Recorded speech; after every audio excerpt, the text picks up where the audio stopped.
Welcome to Conversations with Young Justice Leaders, where we amplify the voices of people driving justice and development.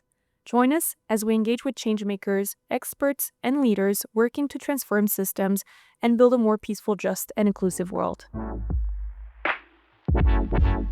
I am Abbas Luyombo, a young justice leader, part of the YGL initiative of the Pathfinders for Peaceful, Just, and Inclusive Societies, hosted by the New York University Center on International Cooperation.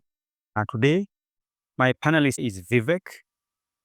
Vivek Maru is the CEO and co-founder of Namati, which is advancing social and environmental justice, which is advanced by combining the power of the law and the power of the people. Namati works with over 6 partner organizations in different countries, from Myanmar to the United States of America. They also co-host the Grassroots Justice Network that combines over 3,000 community justice-based organizations across 170 countries all over the world. Vivek is the co-author of Community Paralegal and the Pursuit for Justice, and as well his TED Talk on putting the power of the law in the hands of the people has been listened to by over millions of people across the world. We, as the young justice leaders and the host of this podcast, I am happy to welcome Vivek to be part of us today and to share with us his experience and how we can benefit as the world. Vivek, I must say, I am profoundly honored to host you today as a panelist to share with us your views on access to justice and the community. Good day, Vivek. Hey, Abbas, great to be here. Thank you so much. And we are very proud to have you. Thank you for the time you have created. Vivek, thank you so much for creating time with us. And I will talk about quite a number of things in this engagement of around 30 to 40 minutes. And I hope our listeners will be able to benefit extremely from your wealth of experience that you have acquired over decades of time as you deal with the problem of access to justice. Vivek, I will start from the point of how community justice often works. And it has been the situation where you have an expert who comes in to save a client, and you clearly took a very radical path, starting with Team Up in Sierra Leone and now with Namati. Could you please take back our listeners at the point when you realized that the traditional model of a legal expert coming in to solve problems wasn't solving and there was need for this dynamic shift? Definitely. You mentioned Sierra Leone, which is a small country in West Africa. Sierra Leone kind of forced the question for me.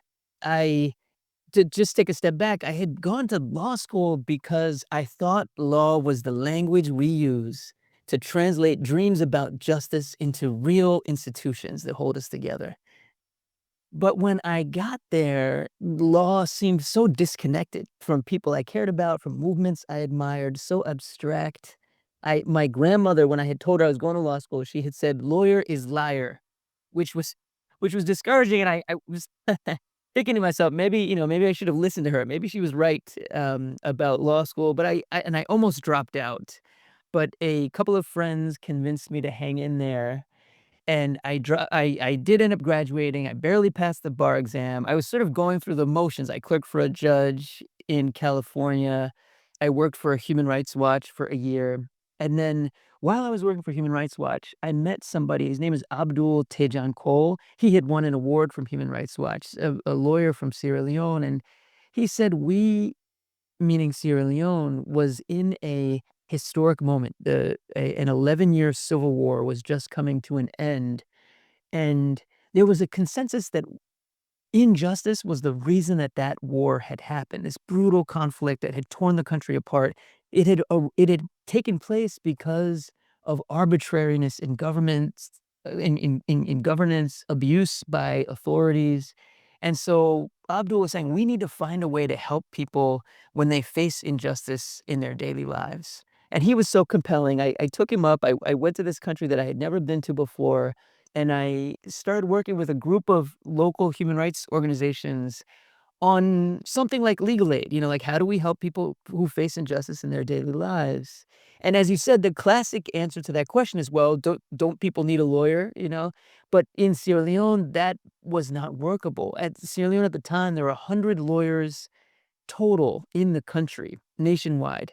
And out of that 100, more than 90 were in the capital, Freetown. So if you went to the countryside, even if you were rich, it would be hard to get. Uh, and so what we ended up doing is we ended up working with what we call community paralegals.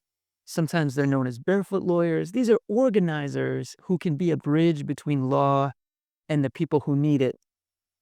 And we took inspiration from South Africa, where community paralegals have been active since the 1950s. They were part of the anti-apartheid struggle in South Africa.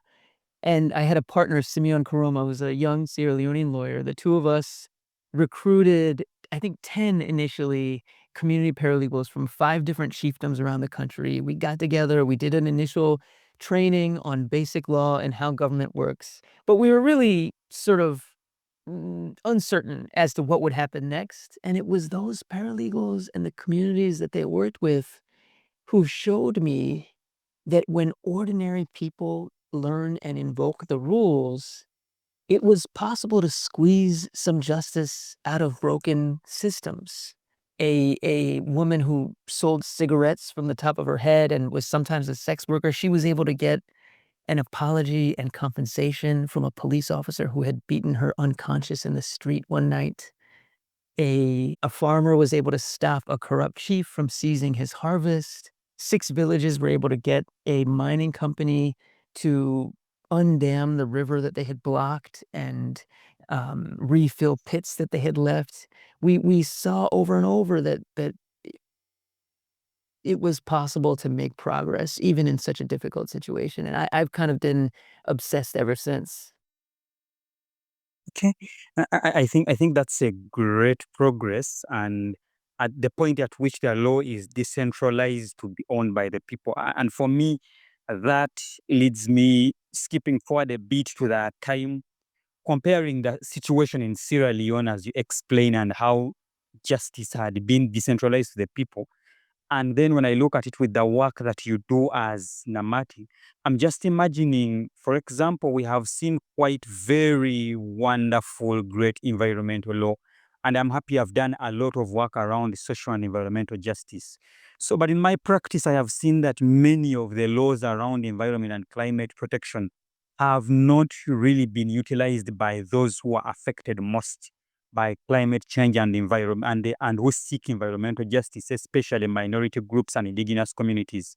And could you help our listeners understand from your experience over time examples or a story where you think you have effectively used the law to empower the people who have used the law in turn to either defend a land grab or settle an environmental crisis as a result of your work in the community, possibly to inspire other people around the world on how we can use these laws on paper? Yeah, I'd love to. I mean, I totally agree with you that environment is one of many areas where what we have written on paper in terms of law is very different from what happens in practice. And there's a huge gap in enforcement. I will tell you a story also in Sierra Leone. This is years later. That I moved there in 2003 and lived there for 4 years then, but I've been going and traveling and working there every year since. And as you said, the group that I run now is called Namati, and African people call it Namati. Either one is fine. And the Namati has a team in Sierra Leone, and so in about 2015, a European oil palm company secured a lease agreement for 75,000 acres of rainforest for 50 years for $2 per acre per year. And they did this without the consent of the approximately 20,000 people who live in this place. It was an illiterate interim paramount chief who had been appointed by the government, who thumbprinted this lease agreement 4 hours away from the land in question, behind closed doors, without the knowledge of the people who live there. And there's a woman from there, her name is Mrs. Jallow, Mrs. Binta Jallow.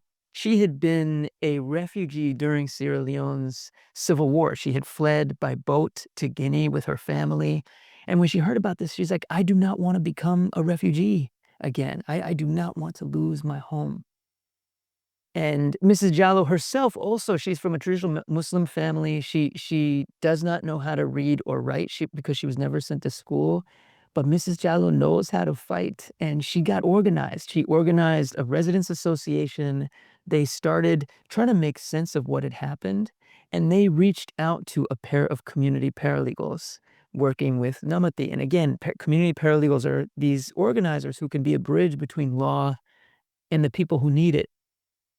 And the first thing that the paralegals did was they got a hold of the lease agreement with help from a colleague of ours in Freetown, and they which the communities had never seen. They'd never seen that piece of paper. The paralegals translated it into simple language that they could understand, and they looked at it together, and it turned out that there were many violations in that lease agreement, both in terms of the substantive provisions, but also the way in which it was signed. And armed with that information, Mrs. Jallow, the Residents Association, they confronted the traditional authorities, they confronted the company, they demonstrated en masse. It took a year and a half, almost 2 years, but eventually the company backed down and they acknowledged that that lease agreement was invalid. And Mrs. Jallow, she said, we learned our rights. We learned that no one can bend our hand, no one can take our land. And land grabs like that happen all the time around the world, but reversing one is very rare. This was a huge breakthrough. People paid attention in Sierra Leone and across the continent.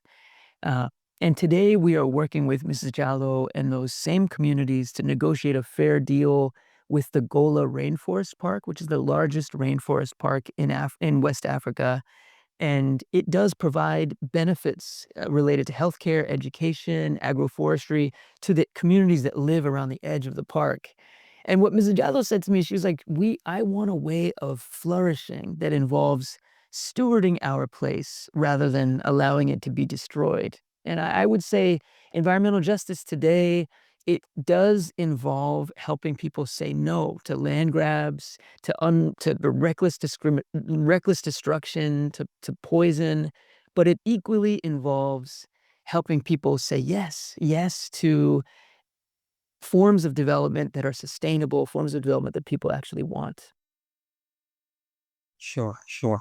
And I must say, especially in Africa, having some of these problems and with very huge investments, I think that's such a very great success, which many communities will learn from. And I think for the benefit of our listeners, could you also break down what you mean by this concept of community paralegal? But most importantly, how are the outcomes at the end of this particular community paralegal structure? Absolutely. Traditionally, like if you go to a lawyer's office in Freetown, for example, they will say, left the money, me go handle it for you. Like put some money on the table. I'm going to handle it for you. I've got it. I've got it. That's Sierra Leone Creole. I've got you. I'm going to solve this for you. That is like a traditional lawyer's message. A community paralegal's message is different. It's you and me are going to solve this together. And in the process, we will both grow. We will both become more aware, more powerful. So community paralegal really centers the agency of people who are facing injustice. It treats people as agents rather than victims. In terms of outcomes, we have a growing body of evidence that this approach of community paralegals and legal empowerment can generate meaningful results in people's lives. The World Bank did an evaluation of that work, Team Up for Justice, that I mentioned that we were doing early in Sierra Leone, which found huge proportions of people who had come to our office um, being satisfied with the service and with the remedy that they were able to obtain. There was a randomized controlled trial of a similar paralegal effort in Liberia that showed drastic improvements in even people's well-being, their food security, their sense of safety. And it's not just about places in Africa, there's recent evidence on a community paralegal program in Alaska, for example, which is one of the states in the United States where there are 200 community paralegals, and they showed that those paralegals were able to recover $23 million in unpaid benefits from a food stamp program. And they estimated that the public benefit of that work was $25 for every federal dollar that was invested in the community paralegal program. So we have a growing body of evidence from around the world that paralegals and communities can find practical solutions to problems that people face. The thing that I would say in addition to that is that I think that that phrase access to justice sometimes implies that the system is fine and we just need to get people in the door. But that is not my experience. I don't think that is the world that we live in. The systems themselves are often causing injustice. And so we like to think of a legal empowerment cycle. Know law, use law, shape law. We want everybody, no matter what your station, no matter where you were born, we want everybody to be able to do those three things. And if I just pick up that story from Sierra Leone, Mrs. Jallow and her community took on that land grab. Paralegals across the country over a 10-year period worked on 300 cases like that. And out of those cases grew wisdom about how the system was working in practice. And we would bring people together from across those different cases to compare notes and reflect on what they had seen and to start to dream about what a better system would look like. And the people who had taken on those 300 cases really ended up forming a movement that conceived of and fought for a new law, which is called the Customary Land Rights Act, which was passed in 2022. And it is one of the most progressive land laws in the world. It guarantees that every community across Sierra Leone has the right to free, prior, informed consent over any industrial activity on their territory.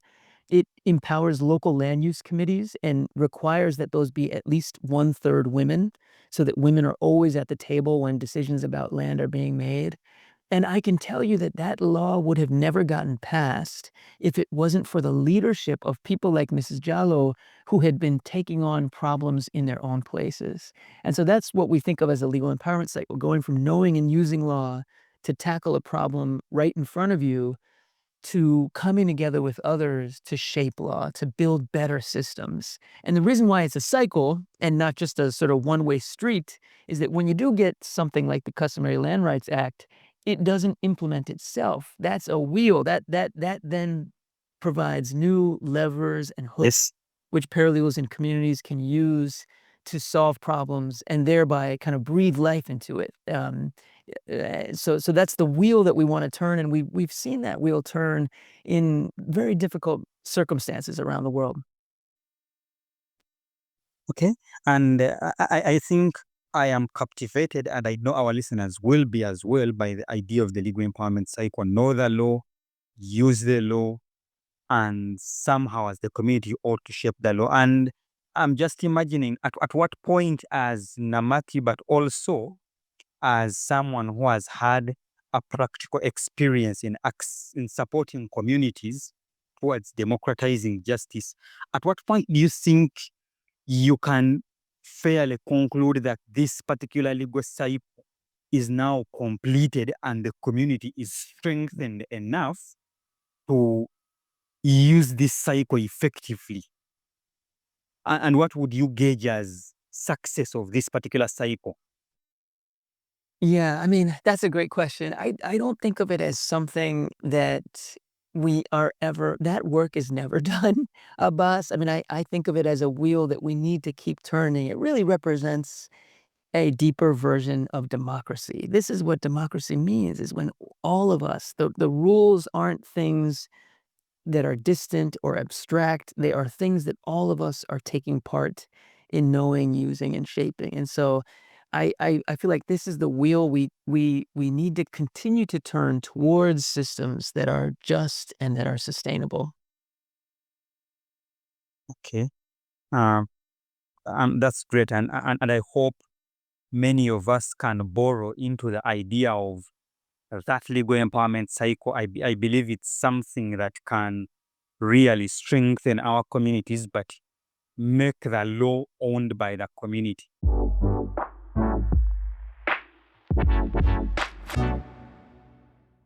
I would love for our listeners to pick your opinion on what role do you think justice financing could be playing either in hindering or actually being a catalyst for this legal empowerment cycle? And possibly your brief thoughts on what we could do around financing justice, but directing it towards this legal empowerment cycle, which seems to really make justice owned by the community. Yeah, really such an important question. The vast majority of the public money that we put into the justice system goes into what I would call the supply side of justice: the courts, the police, judges, the Ministry of Justice, the prosecutors, and a very, very tiny fraction, usually less than 1%, goes into what I would call the demand side of justice, which is direct support to people so that they can engage those institutions. And I think that that balance, we haven't gotten it right, and that we should increase the proportion that goes into the demand side.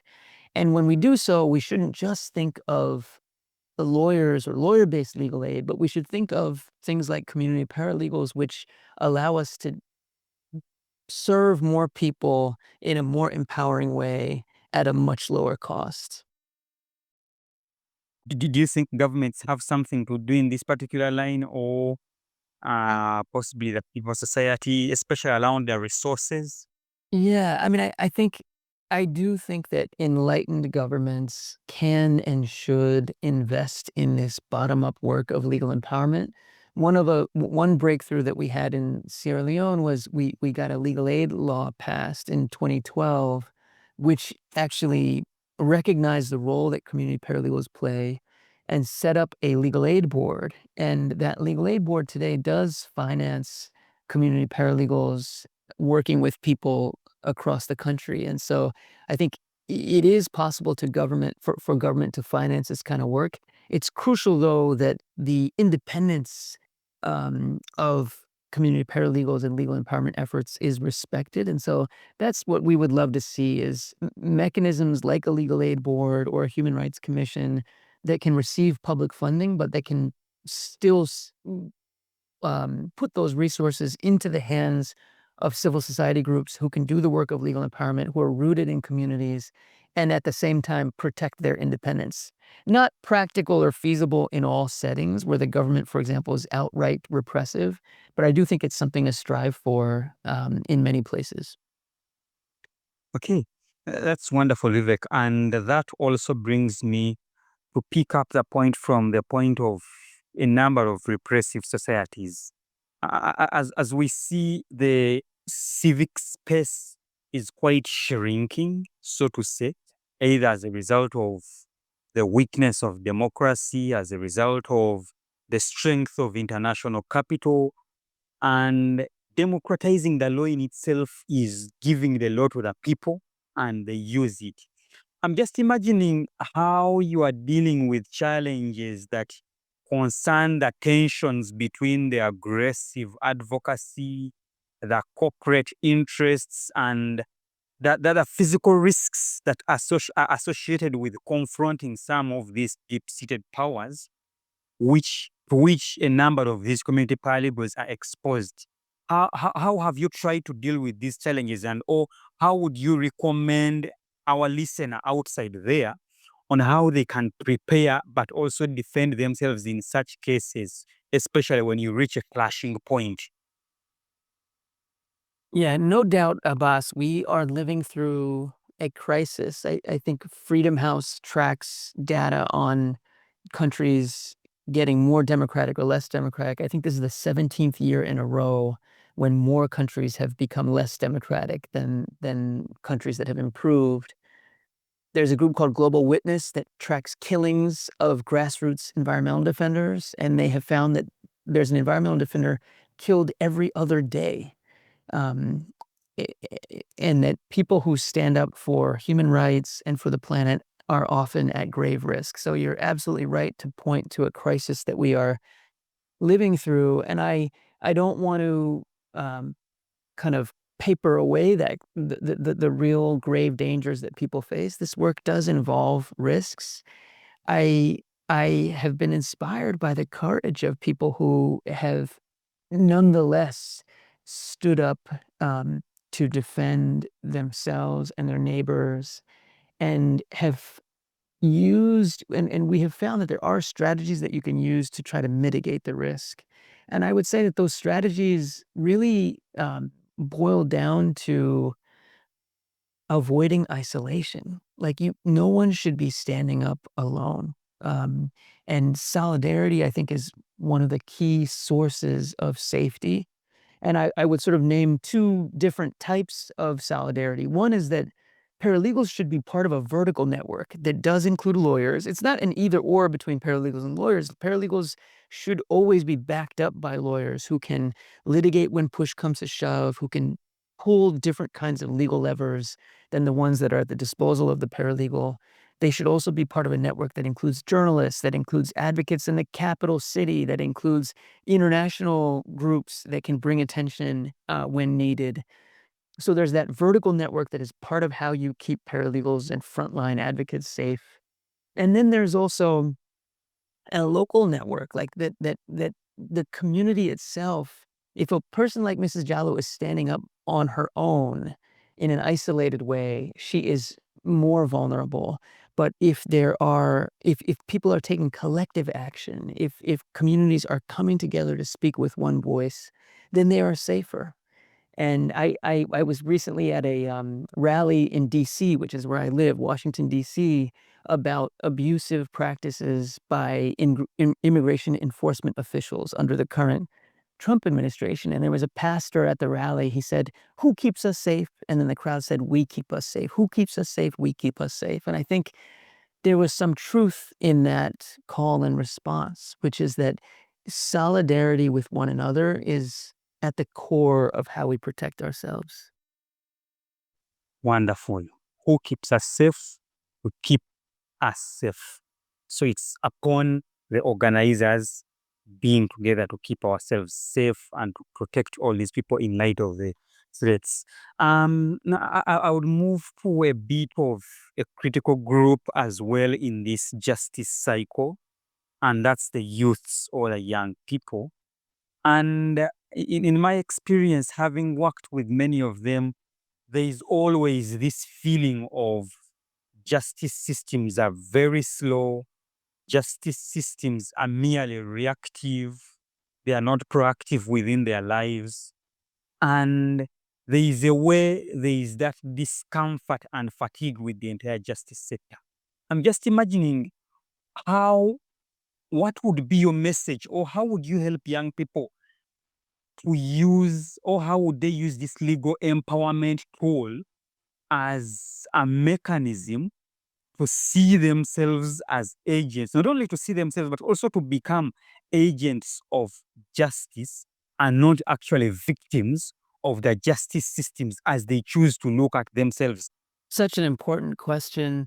I mean, I would point young people to you, Abbas, as an example of someone who has overcome obstacles yourself and nonetheless has faith in the possibility of justice and is standing up to advocate for yourself and for others, even in a difficult circumstance. I think the legal and political environment in Uganda is not easy, and yet you are with courage and determination standing up. And I think when we see people standing up, we ourselves take courage and take inspiration.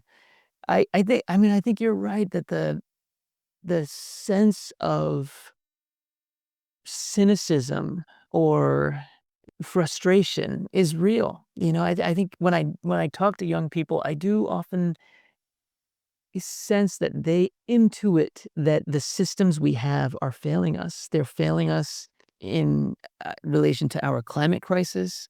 They are failing us in relation to protecting basic economic well-being of people. They are failing us in terms of ensuring that we have a society with some modicum of equality rather than one in which a very tiny minority has huge amounts of wealth and power over everyone else. And so when you see so much failure, systemic failure, it's depressing, you know? What I Mm. wanna say to young people like that is, it's true, you're not wrong. The law is broken, but if we know it, we can use it. I have seen that over and over, even in some of the most difficult places in the world. And if we use it, we can fix it. It's that cycle, that no law, use law, shape law that I think offers hope. Okay. Okay. That's powerful. That's powerful. It's the hope that when you use that unfair law, then you can know it and you will shape it possibly to a better one. And for me, that still will lead me to my, I should say, second last question on what are your thoughts around and how can young people use the internet in decentralizing justice? Or what are your views on the tool of internet as a weapon in the decentralization of justice? So fundamental to the world we are living in. I mean, technology always has dangers as well as boons, and so we gotta be aware of the dangers and the risks, and at the same time harness the what's positive. There's a group you mentioned that we convene something called the Grassroots Justice Network, which all listeners are invited to join. You can sign up at grassrootsjusticenetwork.org. We have a dynamic member called the Legal Aid Society of Pakistan, and they used AI to build a chatbot that offers basic legal help, and the way they did that was they trained it on thousands of cases that their paralegals and legal aid lawyers had handled, and so based on that, you can use the chatbot to get quick legal advice f virtually, and then if you need help beyond what you can receive virtually, then they will connect you with a paralegal or lawyer, and so it's a helpful way in which they are able to make, basic information available to many more people than they could reach directly. So I think that is an example. I certainly, AI and the internet are transforming our world, and we wanna be ahead of it, not behind it. Hmm.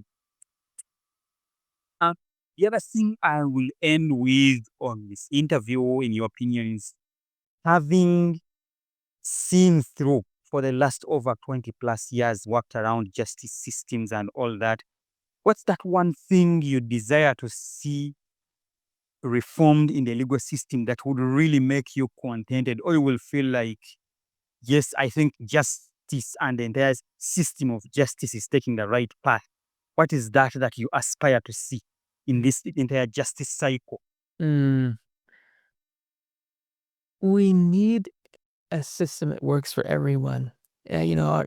Way too often our justice system works to empower a tiny minority and does not work for the majority. And I go back to what Abraham Lincoln said at the Gettysburg Address, that we need a justice system that is of the people, by the people, and for the people. When we have that, I will be happy. Wonderful. Justice system for the people and by the people. I must say, Vivek, we are exceedingly honored as the Young Justice Leaders Initiative for the time you have created to share with us on this particular podcast.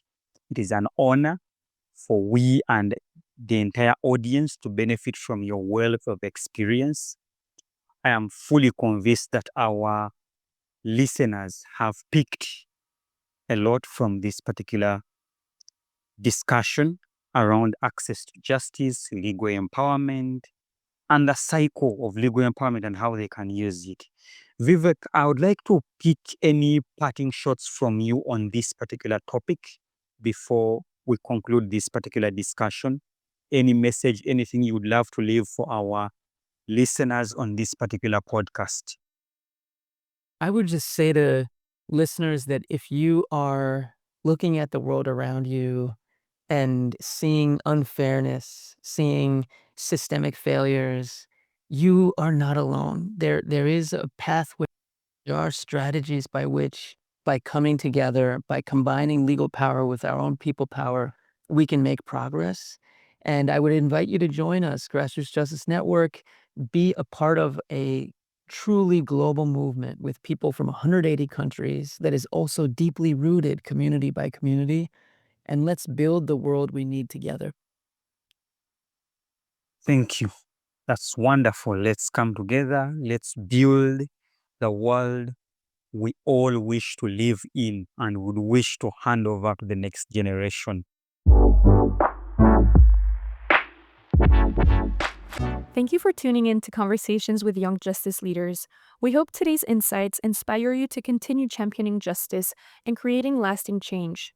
Be sure to subscribe and find us on all major podcast platforms and on social media. Stay inspired, and we'll see you next time.